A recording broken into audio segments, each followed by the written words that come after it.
Votre lumière s'est éveillée en entendant mes accords. Frères et sœurs, tenez encore, le soleil ne va pas tarder.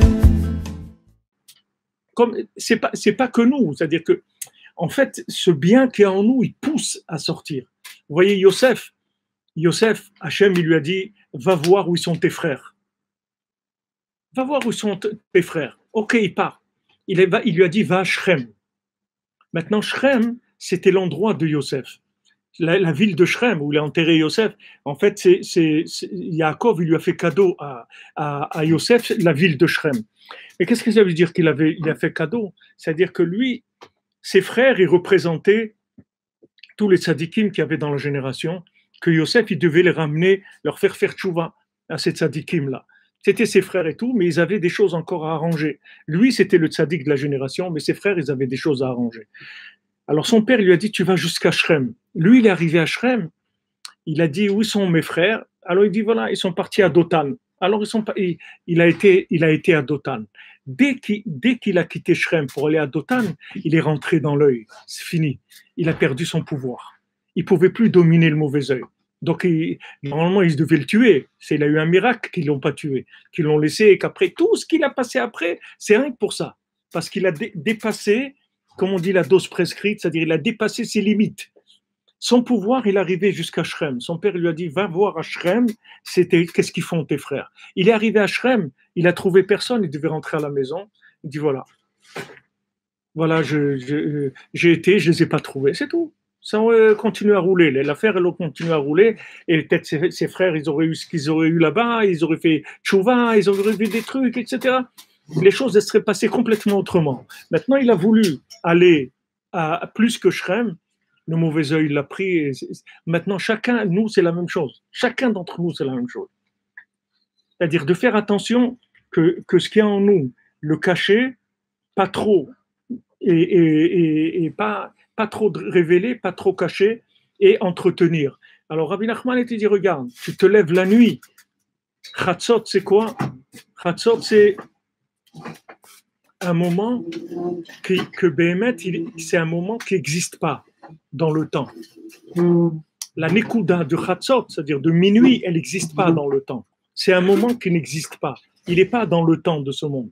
Donc quand tu rentres dans ce moment-là, en fait, tu rentres dans un moment qui est ambivalent. C'est-à-dire c'est un moment où il y a les deux mondes en même temps. Dans ce monde, il y a les deux. L'autre monde et celui-là ensemble.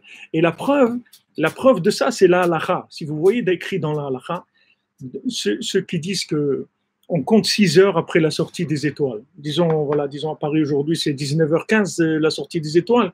Vous comptez 6 heures, ça fait 1h15. Donc de 1h15 à 3h15 du matin, ces 2 heures-là, c'est ouvert. C'est-à-dire que les deux mondes ils fusionnent. C'est-à-dire vous avez à côté de vous tous les tzadikim, comme si vous étiez là-bas, la même chose. Et eux, ils sont comme s'ils étaient ici. C'est-à-dire que c'est une fusion des deux mondes, ces 2 heures-là. Et la preuve, c'est que dans la halakha, c'est le seul moment qu'on ne compte pas selon les heures de l'hiver et de l'été.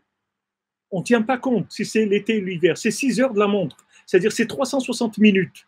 On ne change jamais. Quand la nuit c'est à 5 heures ou la nuit c'est à 9 heures du soir, ça reste toujours 360 minutes. Donc tous les jours à 6 heures, c'est le rendez-vous avec cette fusion-là. Et si vous faites ça, jamais de votre vie vous allez vous tromper. Jamais le bien qui est en vous il va s'asphyxier et jamais il va se détruire par l'extérieur. Parce que si maintenant ça vient, vous êtes blindé. Ça veut dire que vous savez que vous pouvez le faire. Même si le monde entier vous attaque, vous n'avez pas de souci.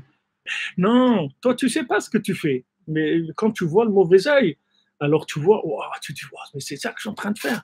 Comme je donne toujours comme exemple, je dis, si quelqu'un il a un camion qui se fait attaquer par des gens avec des mitraillettes et des obus et tout, ça veut dire que son camion, c'est un camion de la Brinks, c'est pas si c'est un camion de légumes, il n'y a personne qui va l'attaquer. Donc si on l'attaque, c'est que c'est... Alors maintenant, il faut que tu gères ça. Il faut que tu gères. Ce moment-là de Chatzot, il gère ce dosage. Et sinon, on ne peut pas. Parce que intellectuellement, tu ne peux pas gérer cette chose-là. Tu ne peux pas savoir. Il y a des moments où il faut dire, et tu vas pas dire. Et à des moments, il faut pas dire. Comment tu vas savoir? Comment tu vas mesurer la personne qui est en face de toi? Rabbi Nachman, il dit combien de gens ils ont inventé des choses, ils ont découvert des choses sur Terre et ils sont morts avec la chose. Guillotin, c'est le premier qui est passé à la guillotine. Il dit combien de gens comme ça, ils ont sorti des trucs et ils sont morts de la chose parce que c'est pas le moment, c'était pas lui. S'il avait fait Khatsot, guillotin, il aurait vécu. Peut-être qu'il n'aurait jamais eu la guillotine, mais en tout cas, lui, il aurait vécu. Il n'aurait pas fait la guillotine. Il aurait laissé à peut-être quelqu'un d'autre, 5 ans après, 10 ans après, il aurait sorti. Dans le bien, c'est la même chose. Yosef Hatzadik, il n'aurait pas été à Dothan, il n'y aurait pas toutes ces histoires-là avec l'Égypte et avec tout ce qu'on a passé. Donc voilà, Rabbi Nachman, il dit que, en fait, pour arriver à sortir de cette Nekuda, du mauvais œil, c'est Mashiach. C'est le souffle de Mashiach. Et le souffle de Mashiach, il est dans ces 2 heures-là, toutes les nuits. Donc, si vous levez là-dedans, vous êtes sûr que vous avez, comme on dit, le diapason. C'est-à-dire, vous allez entendre le diapason et vous allez régler votre instrument dans la journée. Votre instrument, il va être juste. Pas plus, pas moins. Le diapason, en fait. Et vous allez voir que ça se gère. Et des fois, malgré vous, c'est-à-dire que vous voyez qu'il vous arrive des choses que vous ne contrôlez pas, mais vous êtes tranquille, parce que du moment où vous êtes levé à ce moment-là, ça veut dire que vous avez lâché, il y a des tzadikim qui s'occupent de gérer, et vous trouvent des gens, ils amènent des trucs, et tout. Faites rien du tout. Vous avez fait le réglage. Ça, c'est le conseil principal que Rabbeinu va donner ici, de dialogue avec Hachem, dans ce moment-là, qui est la Nekuda de Mashiach.